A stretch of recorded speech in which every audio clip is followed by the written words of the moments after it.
लाहौर अली, सना और मीरा के लिए भूतों का शहर बन चुका था। फरहान का काला हवेली की लानत के हाथों साया होना उनके दिलों को तोड़ चुका था। उनकी जिंदगियां वापस आओ की सरगोशियों से भरी थी। सना की रातें बेख्वाब थीं। उसके ख्वाब फरहान की खोखली आंखों से भरे, जो अब जरीना की खूनी नज़रों से मुशाबा थी। उसने अपना फ़ोन इस्तेमाल करना छोड़ दिया, उन भूतनी तस्वीर से डरते हुए जो उसे परेशान करती थी।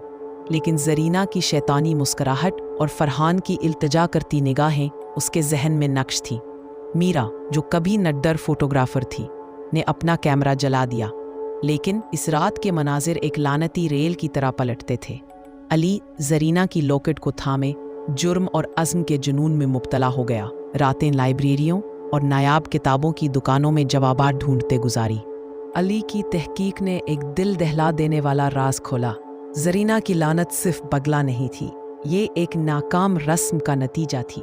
गांव वालों ने इसकी रूह को लोकट के जरिए बंद करने की कोशिश की थी, लेकिन उनकी खौफ और जहालत ने रस्म को खराब कर दिया। इसे काला हवेली से जोड़ दिया और एक चक्कर बनाया जहां हर दाखिल होने वाला इसकी गिरफ्त को मजबूत करता था।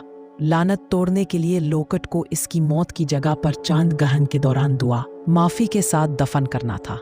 रस्म के लिए एक रजामंद कुर्बानी दरकार थी, कोई जो जरीना की जगह रूहानी दुनिया में ले। अली ने ये राज थना और मीरा से छुपाया, जानते हुए कि वो इस कीमत को कभी कबूल न करेंगी। तीनों दोस्त बंदिश के लिए बेचैन आखिरी बार काला हवेली वापस जाने का फैसला किया। उन्होंने मौलवी सईद को, जो अब कमज़ोर और थके हुए थे, दोबारा शामिल किया। वो एक कदीम दुआओं की किताब लाए, इसके सफ़हात पीले और बेचैन रूहों को निकालने की रसूमात से भरे हुए। अगला चांद ग्रहण 3 दिन दूर था। एक तंग मौका। उन्होंने ताक पानी, नमक, लोकट और खाली डायरी, अब उनके जुर्म की अलामत, जमा किया और तूफानी बादल भरे आसमान तले जंगल की तरफ रवाना हुए। जंगल गैर फितरी तौर पर खामोश था। जब वो काला हवेली के करीब पहुंचे, उसकी काली शक्ल पहले से ज्यादा खतरनाक। दरवाज़ा बंद था, ताज़ा खराशों से ढका, जैसे गीले खून से चमक रहा हो। मौलवी सईद ने हिफाजती आयात पढ़ना शुरू किया। उनकी आवाज़ दबाव वाली हवा को मुश्किल से काटती थी। अंदर सड़ांट की बू दम घोटने वाली थी, सड़ते फूलों की मीठी बदबू के साथ। दीवारें सांस लेती थीं और फर्श उनके कदमों तले चीख रहा था, जैसे हवेली जिंदा हो। अली ने उस कमरे की तरफ रहनुमाई की जहां फरहान गायब हुआ था। उसकी दीवारें जरीना की आग से जली मौत से झुलस गई थी। मीरा ने कांपते हुए नमक का हिफाजती दायरा बनाया। वो दुआएं सरगोशी करती थी जिन पर उसे मुश्किल से यकीन था। सना ने मोमबत्तियां जला दी। इनकी लुए बेकादगी से टमटमाती थी, जैसे अंधेरे से लड़ रही हो।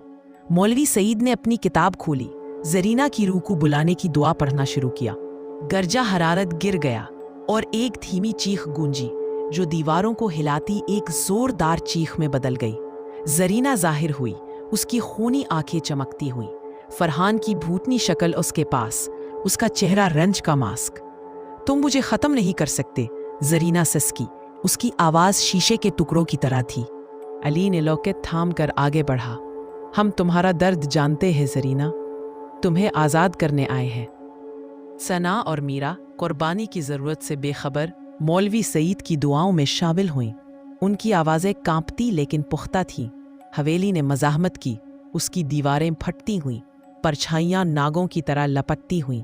जरीना की शक्ल टमटमाई और कमरा उसके माजी के एक मंजर में बदल गया। जवान जरीना एक बच्चे को शिफा देती हुई, उसका चेहरा मेहरबानी से चमकता, लेकिन गांव वालों ने उसे घसीटा। उनकी आंखें खौफ से वहशी। मंजर हवेली की तरफ बदला, जहां आग घर को निगल रही थी। उसकी चीखें गूंजती थीं जब लॉकेट फर्श पर गिरा। दोस्तों ने उसका दर्द महसूस किया। सना ने अपना सीना पकड़ा, मीरा सिसकियां लेती रही और अली के हाथ लॉकेट को मजबूती से पकड़ते हुए जल रहे थे। अली की तहकीक ने एक दिल दहला देने वाला राज खोला। जरीना की लानत सिर्फ बगला नहीं थी, ये एक नाकाम रस्म का नतीजा थी।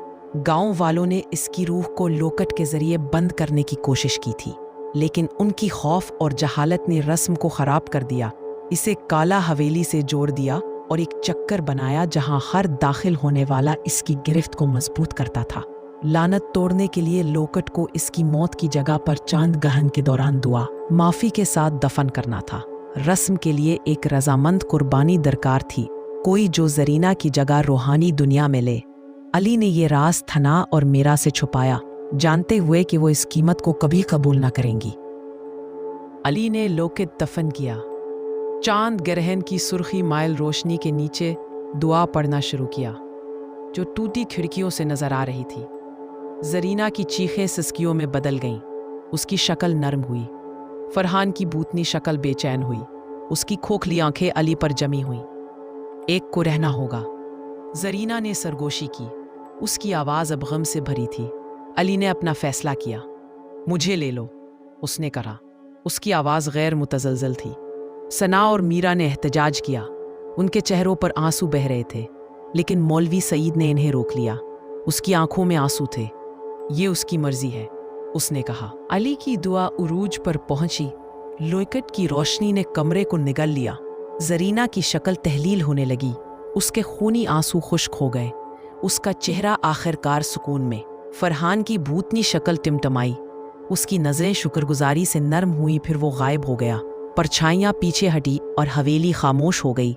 उसका दबाव पहली बार उठता हुआ, लेकिन जैसे ही रस्म मुकम्मल हुई, अली ने अपने दिल के गिर्द एक ठंडी गिरफ्त महसूस की कि नीचे का फर्श फट गया और एक गैर मरी ताकत ने उसे नीचे खींचा। सना और मीरा चीखे उसके बाजू पकड़ने के लिए दौड़ी, लेकिन अंधेरा ज्यादा मजबूत था।